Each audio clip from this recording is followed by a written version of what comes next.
Assalamualaikum warahmatullahi wabarakatuh. Saya Rima Damayanti dengan NIM 642070020 dari kelas 641A11. Saya membuat video ini untuk memenuhi tugas dari mata kuliah Manajemen dan Bisnis. Video ini menjelaskan tentang leadership atau bisa disebut juga dengan kepemimpinan. Dalam perusahaan, memiliki keterampilan leadership sangat dibutuhkan. Tetapi sayangnya, skill ini tidak bisa dimiliki oleh semua orang. Keterampilan leadership sendiri nantinya akan sangat mempengaruhi kinerja organisasi, khususnya dalam mencapai tujuan perusahaan. Di video ini, saya akan menjelaskan tentang pengertian dari leadership, manfaat leadership dalam perusahaan, dan lain sebagainya. Untuk yang pertama, yaitu pengertian leadership atau kepemimpinan. Leadership atau kepemimpinan adalah salah satu fungsi manajemen untuk mempengaruhi, mengarahkan, memotivasi, dan mengawasi orang lain untuk menyelesaikan tugas-tugas yang telah direncanakan untuk mencapai tujuan dan sasaran organisasi. Keterampilan leadership akan sangat mempengaruhi kinerja organisasi, khususnya dalam hal mencapai tujuan organisasi. Selanjutnya, teori leadership atau kepemimpinan. Yang pertama, ada teori genetik, menyatakan bahwa pemimpin itu terlahir dengan bakat yang sudah terpendam di dalam diri seseorang. Yang kedua, teori sosial, menyatakan bahwa seseorang dapat menjadi pemimpin melalui latihan, kesempatan, dan pendidikan. Yang ketiga, ada teori ekologis. Teori ini merupakan gabungan dari teori genetik dan sosial. Mengapa leadership diperlukan dalam perusahaan? Leadership merupakan hal yang penting dalam suatu perusahaan atau organisasi. Sebab, leadership adalah kunci keberhasilan tim tercapai dengan baik. Semua keputusan, gerakan, dan laju pembangunan membutuhkan leadership. Alasan penting mengapa leadership itu penting adalah membangun tim yang kuat. Visi dan misi sebuah tim harus dicapai melalui kerja keras dan membutuhkan bimbingan dari orang yang memiliki kemampuan leadership yang sangat kuat. Dengan kekuatan leadership yang baik dan kerjasama tim yang baik pula, hambatan dan rintangan dapat dihadapi oleh tim. Selanjutnya ada manfaat leadership dalam perusahaan. Yang pertama, meningkatkan produktivitas tenaga kerja.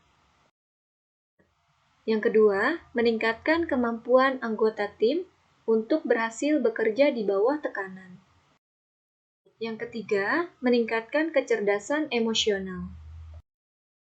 Yang keempat, meningkatkan keseriusan perusahaan dalam menjalankan bisnisnya. Yang kelima, menumbuhkan rasa percaya diri dalam tim. Yang keenam, meningkatkan keterampilan dalam mendengarkan dan berkomunikasi. Yang ketujuh, meningkatkan kesadaran akan keberagaman di dunia kerja. Sikap yang perlu dimiliki seorang leader.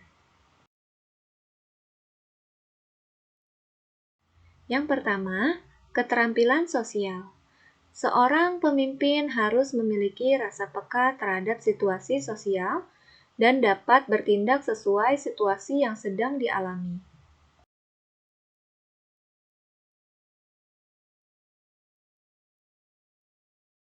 Yang kedua, kebijaksanaan. Dalam suatu tim, pasti banyak orang yang terlibat di dalamnya. Semakin banyak anggota, maka semakin banyak pula pemikiran dan berbagai perspektif yang ada. Untuk itu, leader sebaiknya bersikap terbuka untuk perspektif orang lain.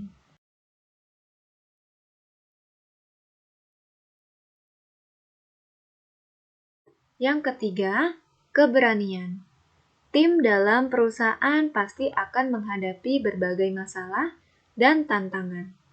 Leader harus berani dan memahami kapan waktu untuk mempertahankan dan melakukan hal yang dianggap benar, serta mampu menghadapi masalah yang ada.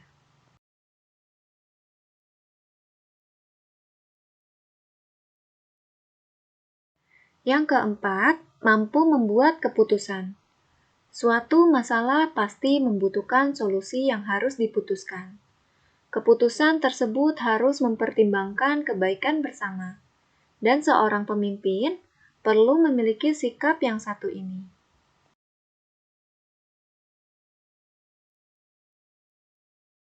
Selanjutnya, cara menumbuhkan skill leadership di perusahaan. Yang pertama, berlatih disiplin. Yang kedua, menginspirasi orang lain. Yang ketiga, terus belajar. Yang keempat, berdayakan rekan tim. Yang kelima, tetapkan tujuan yang kuat. Yang keenam, pahami kekuatan dan cara menggunakannya. Dan yang ketujuh, berani mengakui kesalahan dan terus melangkah. Selanjutnya, ada unsur-unsur leadership. Yang pertama, pengikut atau followership. Adanya kepemimpinan ini disebabkan adanya pengikut atau followership. Seseorang menjadi pemimpin karena ada beberapa orang yang berkehendak untuk mengikuti, yaitu bertindak sesuai dengan keinginan pemimpinnya. Yang kedua, yaitu tujuan. Kepemimpinan timbul karena adanya kepengikutan yang melakukan kerjasama dalam rangka mencapai tujuan yang telah ditentukan bersama. Dengan adanya tujuan-tujuan tertentu, timbul kerjasama dan timbul pula pemimpin untuk mengaturnya. Yang ketiga, kegiatan mempengaruhi. Ini berarti bahwa seorang pemimpin dalam aktivitasnya membimbing, mengontrol, dan mengarahkan tindakan orang lain untuk menuju suatu sasaran tertentu.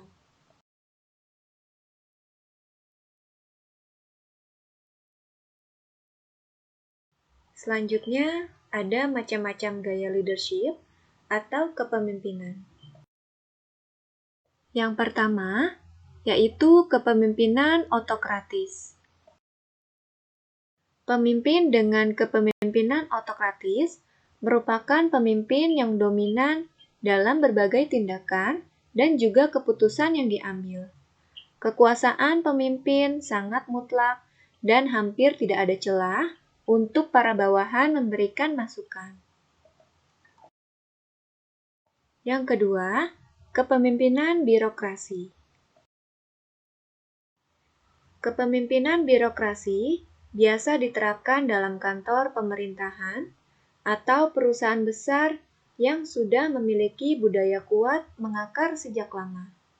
Gaya kepemimpinan birokrasi mengatur berbagai macam hal secara sistematis. Yang ketiga, kepemimpinan partisipatif. Gaya kepemimpinan yang satu ini memberikan ruang bagi bawahan untuk berpartisipasi lebih dalam pembuatan sebuah keputusan. Pendapat bawahan didengarkan tentu bila memberikan pandangan baru dan sesuai dengan tujuan yang ingin dicapai. Yang keempat, kepemimpinan delegatif. Pada gaya kepemimpinan delegatif, para bawahan diberikan kebebasan oleh para pemimpin. Maka dari itu, bawahan punya ruang untuk melakukan hal-hal sesuai dengan keyakinan mereka dan mampu mengambil keputusan sendiri.